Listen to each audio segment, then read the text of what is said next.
Salve teman-teman Katolik. Dalam video ini aku ingin memberi penjelasan tentang hal yang mungkin sering kita dengar dan bahkan kita lakukan dalam kehidupan kita sehari-hari sebagai umat Katolik. Nah, apakah itu? Itu katekesi. Nah, katekesi adalah satu kata yang sering kita dengar dan bahkan kita sering lakukan dalam kehidupan kita. Tapi tahu gak sih artinya dan bagaimana sih latar belakang katekesi itu?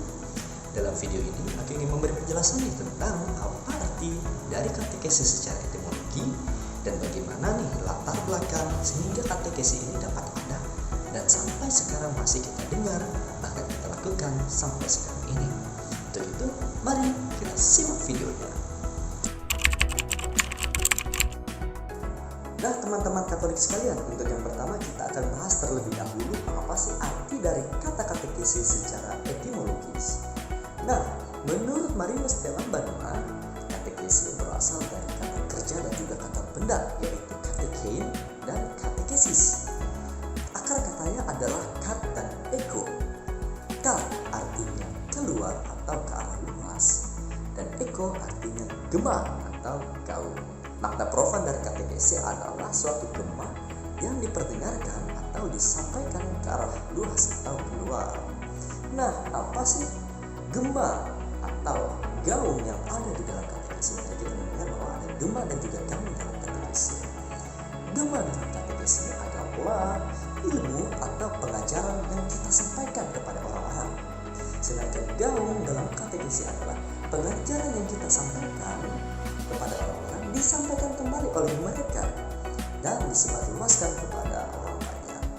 Contoh begini, misalnya kita mengajar dalam suatu kelas, kita mengajarkan pelajaran, misalnya pelajaran agama. Kemudian pelajaran yang kita ajarkan kepada anak murid kita praktikkan dalam kehidupannya dan juga disampaikan kepada teman-temannya. Jadi mereka itu mengajarkan pengajaran yang telah kita ajarkan kepada teman-temannya agar teman-temannya paham akan pengajaran yang kita ajarkan. Itulah contoh sederhana dari gema atau gaung dalam katekesi. Ya, seperti teman-teman kalau berteriak di misalnya lereng bukit ataupun di lembah, ketika kita berteriak pasti ada feedback atau kembalinya suara kita yang kita teriakkan itu. Nah, itulah gema atau gaung. Dalam katekesi, gema atau gaung diartikan sebagai pengajaran dan juga pengajaran tersebut diajarkan kepada orang-orang yang kita ajarkan. Menurut Kamus Besar Bahasa Indonesia, katekesi adalah pengajaran agama. Dan jika kita kaitkan dua pengertian ini, kita mendapatkan kesimpulan bahwa katekesi adalah pengajaran agama yang disampaikan secara lisan dan pengajaran yang diterima tidak berhenti pada satu arah.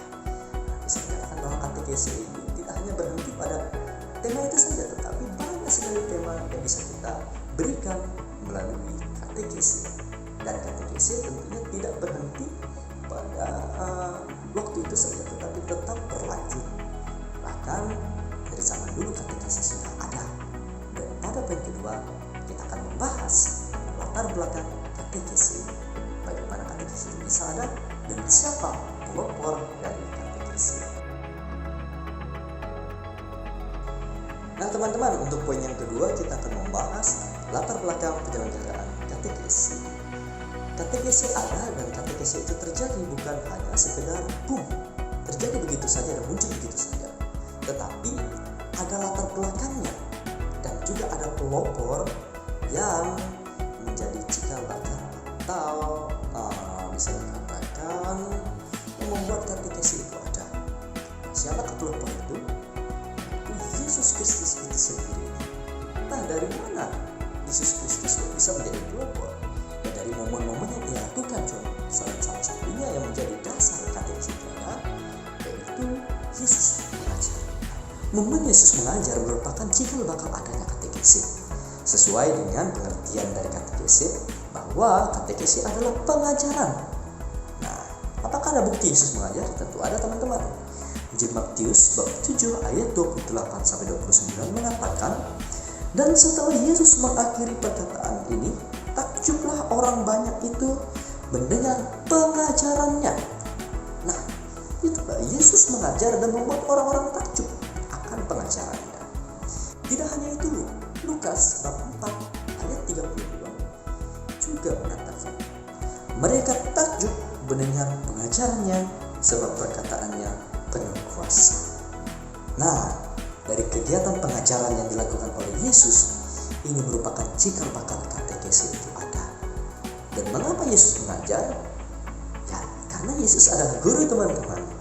Dikatakan dalam Yohanes bab 13 ayat 13, yang dimana Injil tersebut berbunyi, kamu menyebut aku guru dan Tuhan. Guru. Tentu tugas guru adalah mengajar, dan di sini Yesus adalah guru. Tidak hanya Tuhan, tetapi juga guru yang mengajarkan tentang wahyu Allah yang disampaikan kepada seluruh umat yang ada di sekitar Yesus pada zamannya. Dan apakah tugas katekesi itu berakhir dari zaman Yesus? Apakah berakhir pada Yesus? Tidak. Tentu tidak, teman-teman. Katekesi berlanjut sampai sekarang. Tapi sebelum katekesi sampai sekarang ini ada, tentu ada yang melanjutkan. Mulai dari Yesus tentu ada penerusnya. Dan penerus yang pertama setelah Yesus adalah para rasul. Dan itu tercatat dalam Kisah Para Rasul bab 5 ayat 42, di mana berbunyi, dan setiap hari mereka melanjutkan pengajaran mereka di bait Allah dan di rumah-rumah orang, dan memberitakan Injil tentang Yesus yang adalah Mesias. Jadi jelas bahwa katekesi atau pengajaran dari Yesus Kristus ini dilanjutkan oleh para rasul, dan mereka mengajarkan tentang Yesus Kristus itu sendiri yang sebagai sumber dari katekesi. Jadi bahan katekesi itu adalah Yesus sendiri. Mantap kan? Pelopornya adalah Yesus, dan Yesus sendiri yang diwartakan di dalam pengajaran atau di dalam katekesi. Kita kembali lagi kepada Gema dan Gaum. Itulah contoh dari Gema dan Gaum. Yesus mengajarkan, kemudian ajaran Yesus itu diajarkan kembali oleh para murid kepada orang-orang yang ada di sekitarnya. Dan siapa yang mereka wartakan? Yaitu Yesus Kristus itu sendiri. Mengapa sih kok bisa para rasul yang melanjutkan pengajaran Yesus Kristus tersebut? Kita bisa lihat nih dalam Injil Matius bab 28 ayat 19.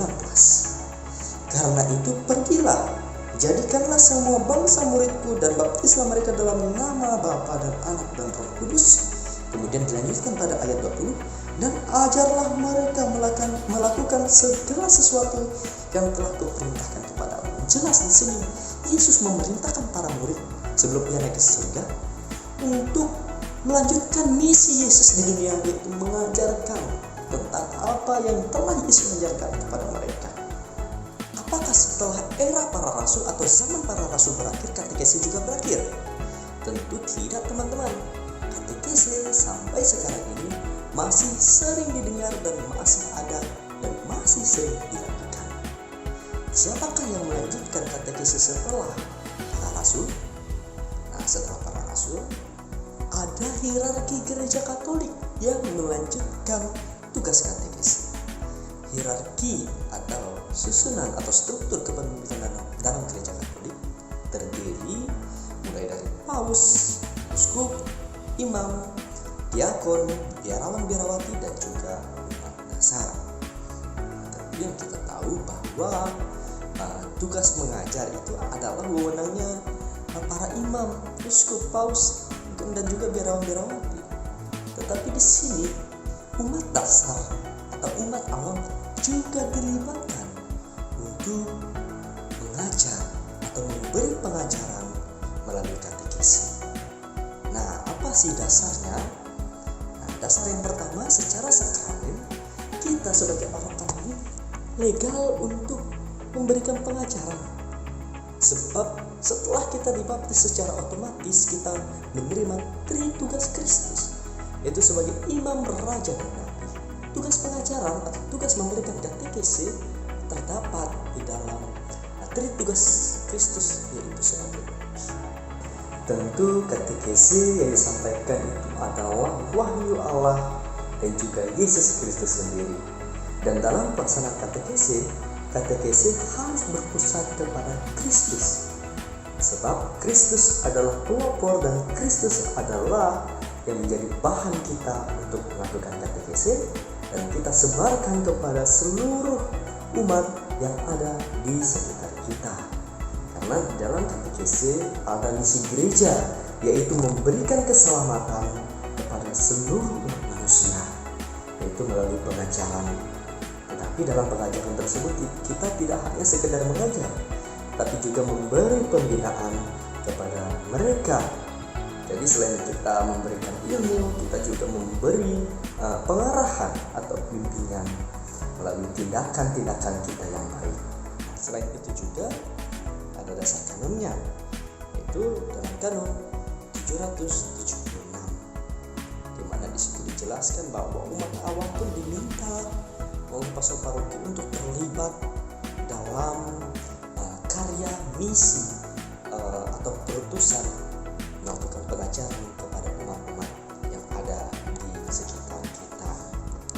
Jadi itu ya teman-teman, maka tidak heran bahwa orang Katolik itu memang tugas utamanya adalah mengajar atau mewartakan. Ya karena itu tadi dalam sakramen baptis otomatis kita telah menerima tugas atau tugas Kristus. Dan juga secara hukum kanonik ada terdapat dalam kanun 776. Maka sering kita mendengar setelah misa pastor atau imam mengatakan, pergilah kita diutus. Jadi kita diutus oleh Yesus Kristus untuk pergi mewartakan Injil Tuhan kepada sesama kita yang ada di sekitar kita. Nah teman-teman Katolik sekalian, jangan takut untuk melaksanakan katekese, sebab kata Yesus, Ia akan menyertai kita untuk selama-lamanya sampai akhir zaman. Jadi Yesus selalu menyertai kita untuk menjalankan misi kita, yaitu katekese. Nah, itulah penjelasan tentang katekese yang sering kita dengar dalam kehidupan kita sehari-hari sebagai umat Katolik. Semoga video ini dapat bermanfaat, dan sekian, saya ucapkan terima kasih. Salam ya teman-teman Katolik.